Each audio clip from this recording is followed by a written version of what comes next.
Warning: this feature contains themes that some viewers may find offensive. If you are affected by any of the content in this video, please contact literally anyone but me. Hey, 42 here. Before I begin, I'd like to say that this video will be a bit different to normal because it will contain a lot of opinion. But I feel so passionately about this topic that it needs to be addressed. If you're used to my usual style of fact-based videos and you aren't comfortable with hearing opinions that you may not agree with, then I kindly ask that you give this one a miss. So, if you've watched the news, read the papers, or used any kind of social media within the last few years, you will have noticed an unsavoury trend that has been increasing with exponential virality. Everyone is getting offended by everything. Whether you have been witness to it or not, there is an ever-growing number of ultra-politically correct far-left militants that are hell-bent on campaigning for a cause for people whom they've never even met and who never asked them to campaign for them in the first place. And no, this isn't about politics. It's far more serious than that. This is about maintaining our freedoms and rights as a human race. And no, sadly, I'm not exaggerating. If you're not quite sure what the hell I'm going on about, let me tell you about a fairly recent case that just goes to prove my point about how deadly political correctness can be. In November 2009, a psychologist working in the US Army, Nidal Malik Hassan, opened fire on the other troops in the base, while shouting, "God is great" in Arabic. 13 people were killed. It was soon discovered that the Pentagon knew all about Hassan's radical ideologies way before this act of terrorism.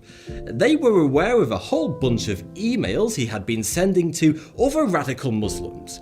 Even his own colleagues at the army base had expressed their discomfort about him to others, saying that he was, quote-unquote, a ticking time bomb. So how on earth could the US government and the senior army management simply allow this horrific mass murder to take place?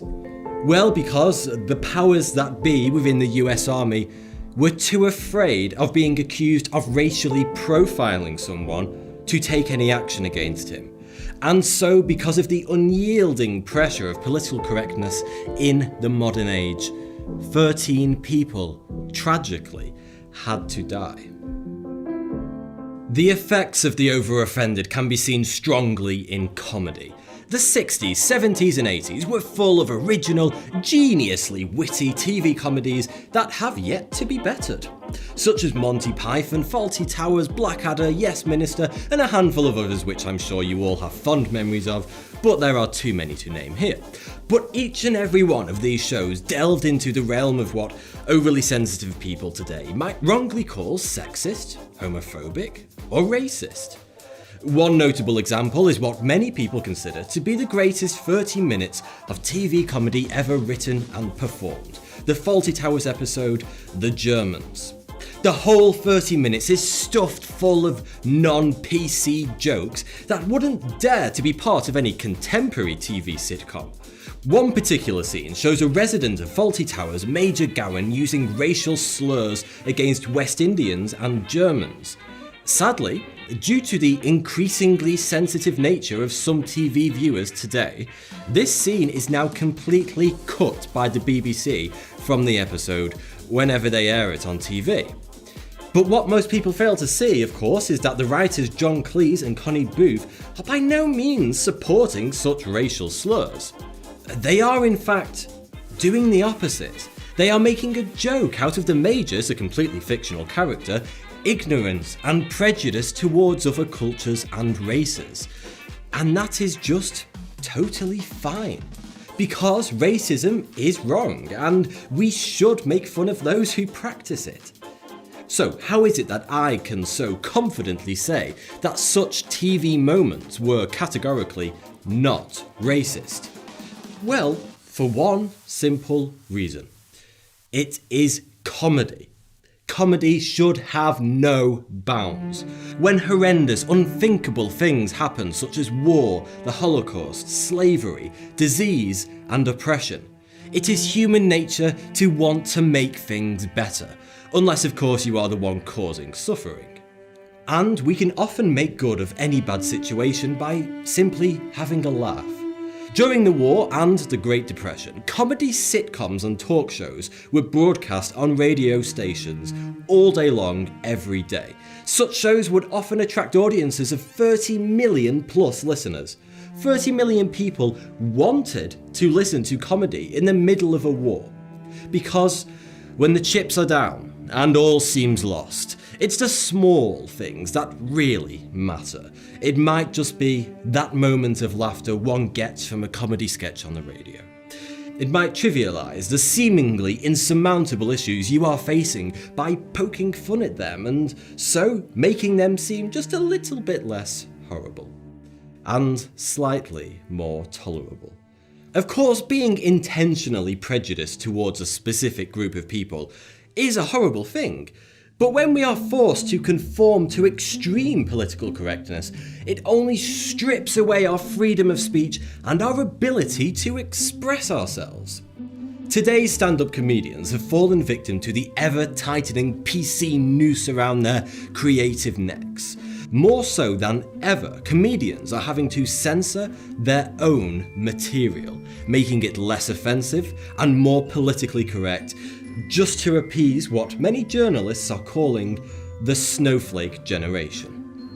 Certain British comedians such as Ricky Gervais, Jimmy Carr and Frankie Boyle have been reprimanded repeatedly by British television regulators Ofcom after making offensive jokes on television because the regulators have simply been forced to do so after numerous complaints by the over-offended TV viewers who feel that they are entitled to restrict a comedian's freedom of speech.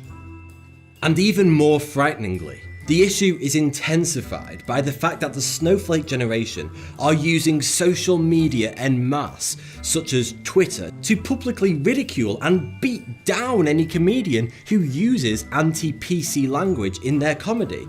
And so many comedians are too afraid to write the material that they truly want to. They are scared of what the public reaction may be if their content isn't entirely family friendly. And how drastically sad is that? But the slightly ironic thing is that the snowflake crowd are in many ways doing the complete opposite of what they seek to achieve. Instead of censoring offensive comedy, some comedians are now purposely being as offensive as possible with their material in a backlash to the easily offended populace, as a way to fight back against liberal oppression and say that it's okay to be a little offensive from time to time. Because we are humans.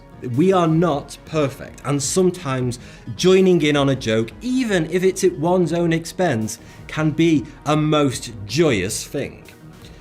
But sadly, there is also a dark side to comedians pushing their offensive humour as far as it can go, because it tends to skew more towards simple-minded toilet humour, slapstick, and an overwhelming amount of forced bad language and sex jokes. This all takes the place of what previously could have been well thought out, witty humour that uses offence as a natural and organic part of the joke, instead of being forced into the material in an unnatural, belligerent and obviously artificial fashion. Alas, sadly, no matter how hard comedians attempt to fight back against the snowflakes, the reality is that this crowd does wield power because of advertisers. Today, so many people are so quick to lodge complaints against television broadcasters and other companies that TV executives are now too afraid to invest money into original writing talent just because it may be too edgy or offensive for certain demographics of their viewership. And the problem is made even worse as TV broadcasters are held at the mercy of their advertisers. Today, advertisers recognise the power of the snowflake crowd and their ability to rant and rave on social media about their brand if they are seen as being slightly offensive or prejudiced. And so, advertisers will point blank refuse to advertise on shows that could be construed as offensive by pretty much anyone. And if the advertising money isn't there, then a show will never be broadcast or made. no matter how good it could be. We've all seen this exact same issue here on YouTube in recent years. To protect advertisers and their all-important revenue streams, YouTube has introduced new measures to aggressively censor any content creator that produces slightly edgy content by stripping away their advertising revenue, their bread and butter.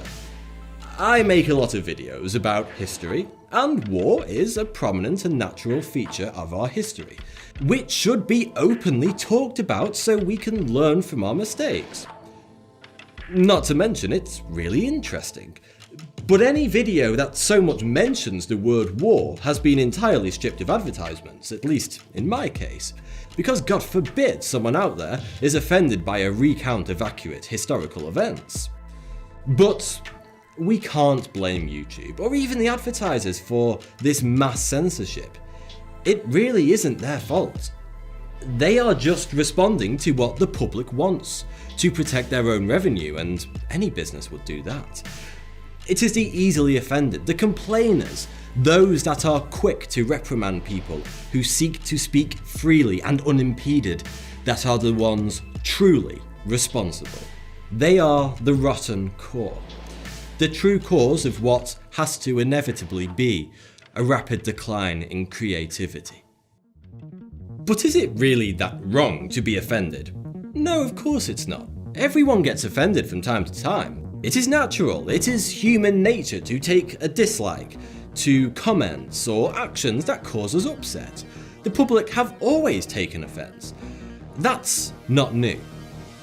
What is new, and what is the true problem today, is people's feeling of entitlement that they believe is given to them by being offended. Because many millennials, especially in the West, have grown up in a time free of violent war, free of oppression and poverty, they have never known what it's like to not have everything, to not get what they want. This has instilled some people with a feeling of gross entitlement, a feeling that them being offended actually means something.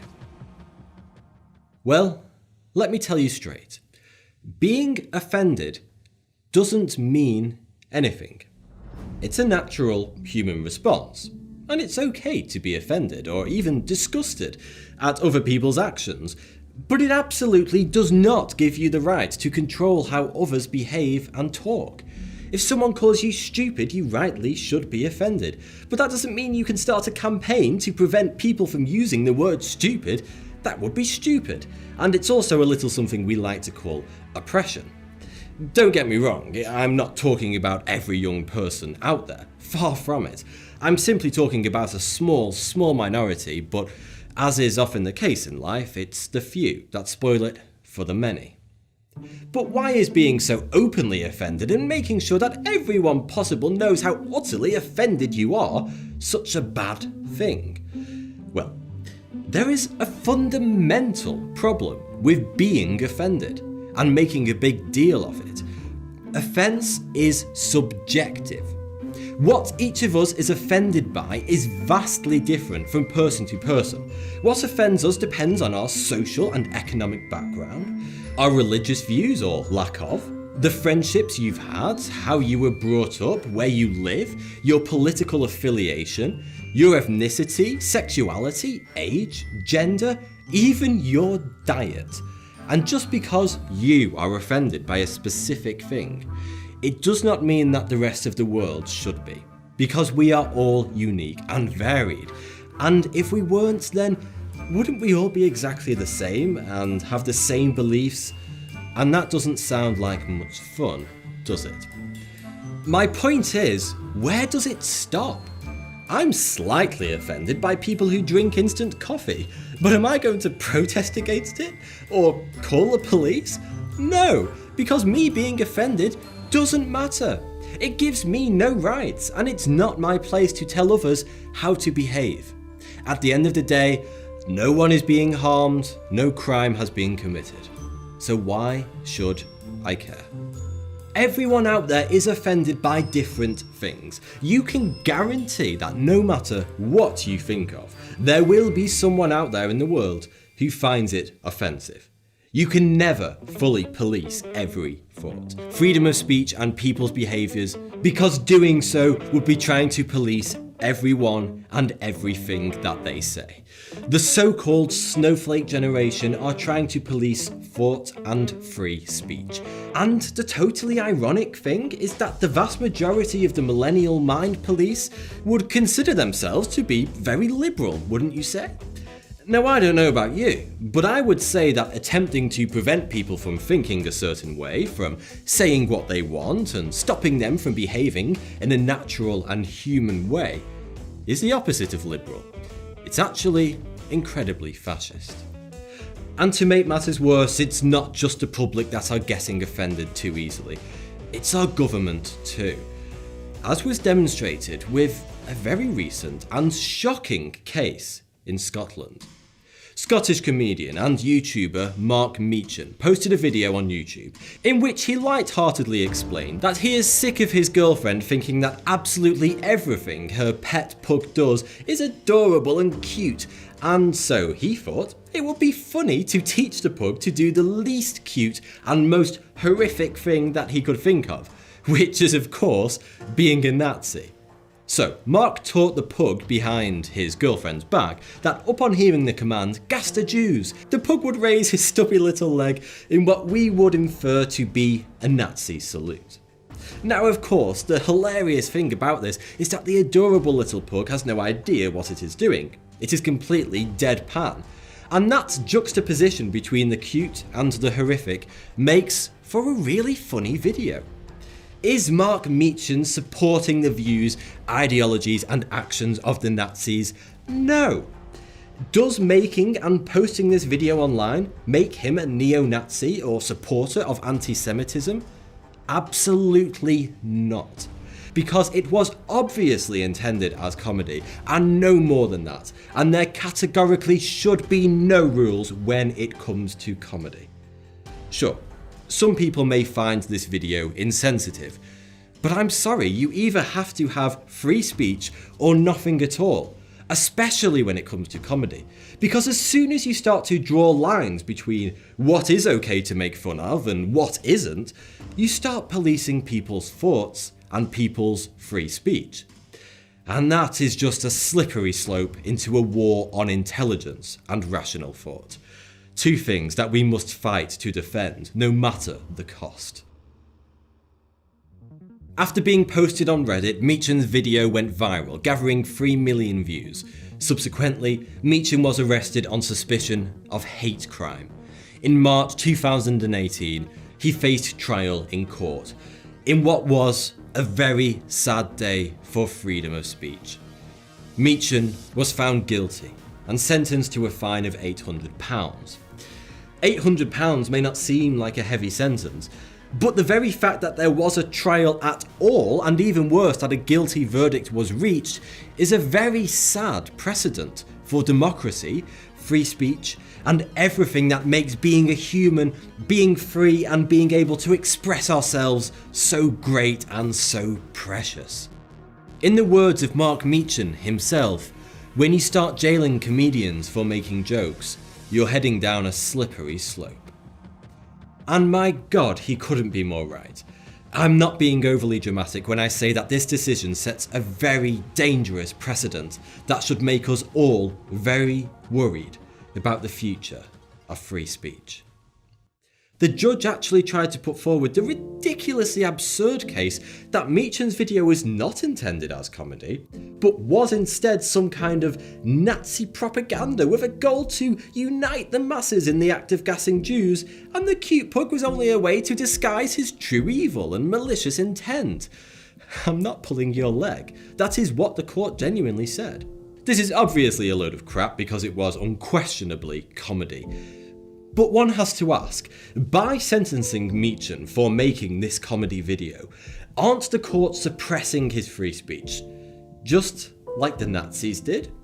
Didn't we fight against the Nazis to preserve our ability to speak and act freely and avoid totalitarian oppression? So it begs the question, who is really exercising Nazi ideals here?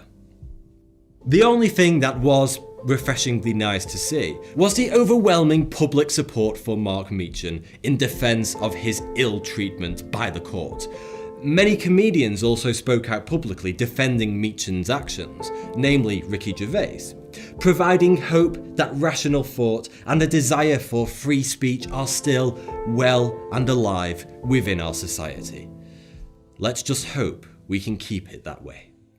So to finish up, I implore you, the next time that someone gets offended and complains at you for sitting the wrong way in public, for eating meat, for using gender pronouns, for openly supporting your favourite political party, for casually flirting with a stranger, for innocently touching another human being, for praying for your chosen deity, for earning more money than your peers, for making a simple joke, or simply because you don't identify as a non-conforming gender-fluid pansexual cabbage. Do not stand for it. Not for a moment. Because at the end of the day, you are only being yourself. And believe me, there's absolutely nothing wrong with that. If simply being yourself and doing what you know and what comes natural to you offends someone else, then it's their problem to deal with it. Don't let them make it yours or anybody else's. Thanks for watching. If miraculously you enjoyed this video, then please click here to support me on Patreon.